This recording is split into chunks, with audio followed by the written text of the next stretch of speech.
This is Upendra. Welcome to our DRH career classes.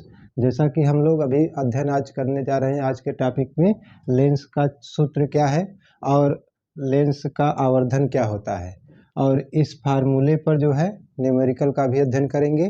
तो lens का सूत्र क्या है कि लेंस हम लोग जो है जानते हैं कि लेंस दो प्रकार का होता है। एक होता है आपका जो है उत्तल लेंस होता है, जो इस तरह से बीच में मोटा और किनारों पर पतला होता है, इसे कहते हैं उत्तल लेंस। और एक लेंस होता है आपका अवतल लेंस, जो बीच में पतला होता है और किनारों पर मोटा होता है, उसे कहते हैं अवतल लेंस।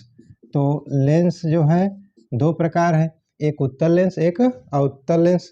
इसमें जो है फार्मूला एक है 1/f बराबर 1/v माइनस 1/u। यहाँ पे f जो सिंबल यूज हुआ है स्मॉल f, ये क्या है? ये जो है लेंस की क्या है? फोकस दूरी होता है। उत्तल लेंस है तो उत्तल लेंस की फोकस दूरी, अवतल लेंस है तो अवतल लेंस की फोकस दूरी। लेकिन ये जो फार्मूला है इस पर अगर हमें सवाल लगाना है तो अगर प्रश्न रहेगा तो इस पर f का मान, अगर उत्तल लेंस रहेगा तो f का मान जो है उत्तल लेंस के लिए क्या हो जाएगा? उत्तल लेंस के लिए अगर f का मान पूछा जाए तो आप बताएंगे उत्तल लेंस के लिए f का मान धनात्मक होता है।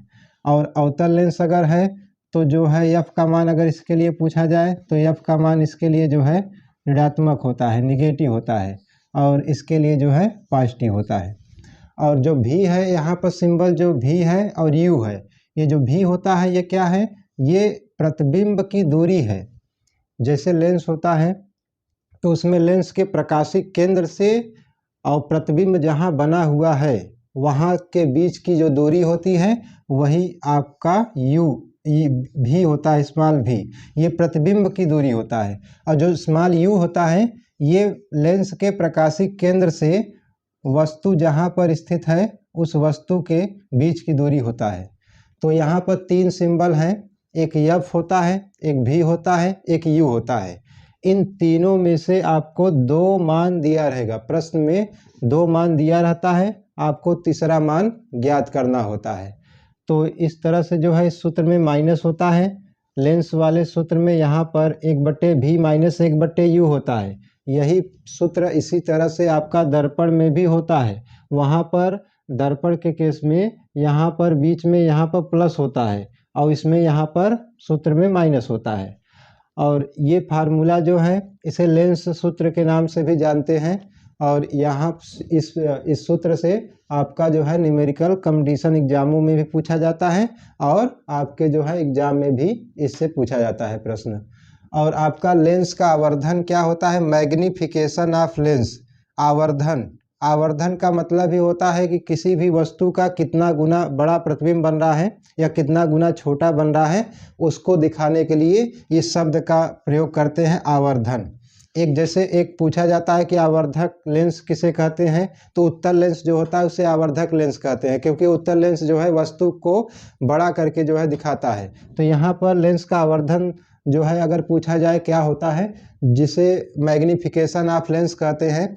तो इसका डिफिनीशन बताते समय आपको ध्यान देना पड़ेगा कि जो प्रतिबिंब की ऊंचाई है या प्रतिबिंब कितना बड़ा बना हुआ है और वस्तु कितना बड़ा है, इन दोनों का अनुपात जो होता है, प्रतिबिंब का जो है प्रतिबिंब के लंबाई का जो लंबाई है और जो वस्तु की लंबाई है, उन्हीं दोनों के अनुपात को लेंस का आवर्धन कहते हैं।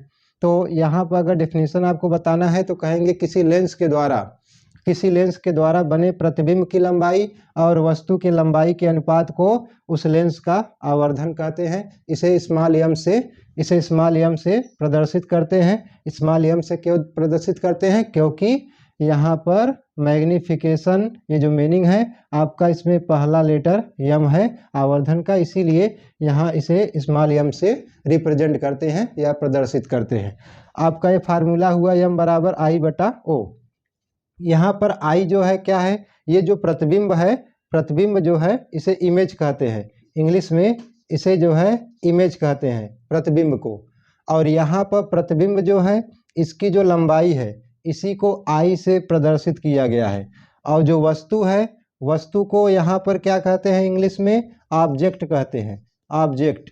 तो ऑब्जेक्ट मतलब होता है वस्तु। तो यहाँ पर ऑब्जेक्ट का जो पहला लेटर है O, इसीलिए O से यहाँ पर प्रदर्शित किया गया है। ये आपका वस्तु की लंबाई है, ये आपका प्रतिबिंब की लंबाई है। इन्हीं दोनों का जो अनुपात होता है वही आपका लेंस का आवर्धन होता है।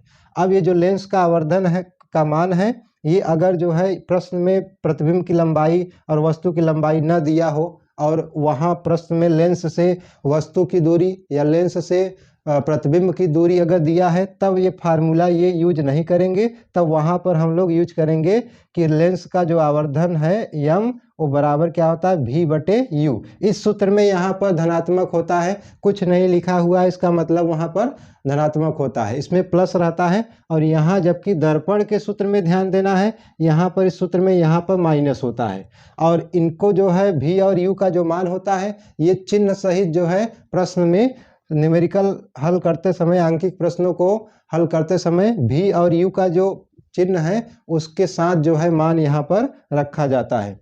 अब यम का जो मान है, इसको ध्यान देना पड़ेगा कि जो यम का मान है ये आपका धनात्मक भी होता है और ऋणात्मक भी आता है। तो धनात्मक अगर है, अगर यम का मान हल करने पर, यहाँ वैल्यू पुट करने पर, रखने पर अगर धनात्मक आता है, इसका मतलब है कि जो आपका जो है प्रतिबिंब है वो कैसा बनेगा, यहाँ पर धनात्मक अगर आया है तो प्रतिबिंब कैसा बनेगा, सीधा। अगर धनात्मक आता है यम का मान तो प्रतिबिंब बनेगा सीधा। अगर यम का मान ऋणात्मक आता है, नेगेटिव आता है, तब प्रतिबिंब कैसा बनेगा, उल्टा। तो इसकी भी जानकारी यम के द्वारा, रेखीय आवर्धन, यहाँ पर जो लेंस का रेखीय आवर्धन या आवर्धन के यम का जो मान है, इसके द्वारा धनात्मक होने पर सीधा और ऋणात्मक होने पर उल्टा, प्रतिबिंब की जो है सीधा है, प्रतिबिंब की उल्टा है, इसकी भी जानकारी यम के द्वारा हमें मालूम चल जाता है। और यम का जो मान है, अगर यहाँ पर 3 कंडीशन होता है यम का मान, यहाँ से एक ये कंडीशन होता है कि मान लीजिए आई का जो मान है, आई का जो मान है, ये जो प्रतिबिंब की लंबाई है, अगर ये बड़ा हो जाए वस्तु के लंबाई से, अगर प्रतिबिंब की जो लंबाई है बड़ा है, तब वहाँ पर तब क्या होता है कि उस जगह, उस स्थिति में यम का जो मान आएगा वो आपका आता है 1 से ज़्यादा। यम का जो मान होता है वो क्या होता है, 1 से ज़्यादा आता है। क्यों ज़्यादा आता है, क्योंकि आई का मान ज़्यादा रहेगा और ओ का मान कम रहेगा, तो ज़्यादा अंश में रहता है मान, और छोटा अगर हर में मान है तो भाग देने पर हमेशा 1 से ज़्यादा वैल्यू प्राप्त होता है। जैसे कि यहाँ मान लीजिए 3 है, ऊपर का वैल्यू ज़्यादा है, नीचे का वैल्यू कम है, तो यहाँ पर कटाएंगे तो हमेशा 1 से ज़्यादा मान आएगा। जैसे यहाँ भाग देने पर 1.5 आया है, तो यहाँ देखिए 1 से ज़्यादा मान प्राप्त हुआ है, तो यम का मान हमेशा 1 से ज़्यादा होगा। और यम का मान क्या बताता है कि वो कितने गुना जो है प्रतिबिंब वस्तु से बड़ा है, ये जो है जानकारी देता है यहाँ पर। और एक दूसरा कंडीशन ये आता है आपका, दूसरा कंडीशन है कि जो है आई का मान मान लीजिए ओ के बराबर आ जाए, कि जितना बड़ा प्रतिबिंब है उतना बड़ा वस्तु भी है।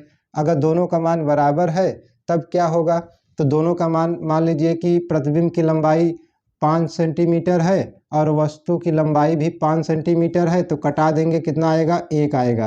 तो यहाँ पर यम का मान हमेशा क्या आता है, 1 आता है। तो इसमें जब प्रतिबिंब की लंबाई, वस्तु की लंबाई दोनों बराबर होते हैं तो यम का मान हमेशा 1 आता है। ये कंडीशन कब आता है, जब आप देखेंगे कि 6 स्थिति होता है आपका उत्तल लेंस में, उसमें जब वस्तु कहाँ पर स्थित हो, 2f1, जब वस्तु 2f1 पर स्थित होता है तब उसका जो प्रतिबिंब है 2f2 पर बनता है, वस्तु के बराबर बनता है और उल्टा बनता है। उसी एक ही स्थिति ऐसी है जब आपका यम का मान 1 आता है, और उस समय आपका प्रतिबिंब की जो लंबाई है, वस्तु की लंबाई जो है, दोनों हमेशा बराबर उस स्थिति में आते हैं। और आपका तीसरा कंडीशन जो है, तीसरा कंडीशन इसमें क्या है कि आई का जब मान हो वो अगर छोटा है किससे, ओ से, इसमें वस्तु अगर बड़ा है और प्रतिबिंब की जो लंबाई है छोटा है और वस्तु बड़ा है, तब यम का मान क्या आएगा, तब यम का मान आपका आएगा हमेशा, तब क्या आएगा, 1 से हमेशा छोटा आएगा और 0 से बड़ा आएगा। तो 0 से यम का मान बड़ा होगा और 1 से कम होगा, 1 के बराबर नहीं होगा, 1 से कम होगा और 0 से बड़ा होगा। इसका मतलब 0 पॉइंट कुछ जो है समथिंग वैल्यू आएगा। तो ये 3 कंडीशन होता है।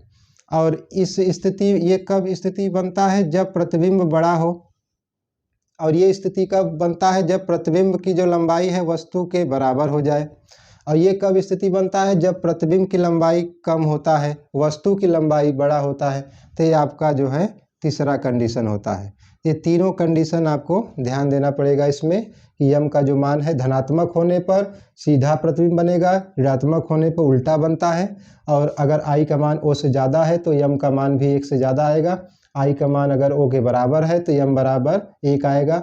मतलब यहाँ पर 1 गुना बड़ा प्रतिबिंब बना है, इसका मतलब होता है। अब जैसे मान लीजिए हल करने पर सवाल में यम बराबर अगर आ गया आपका 5 प्लस में आया है, इसका मतलब प्रतिबिंब तो सीधा है। और यम का मान 5 आने का मतलब है कि जो प्रतिबिंब बना है वह वस्तु से 5 गुना बड़ा बना है।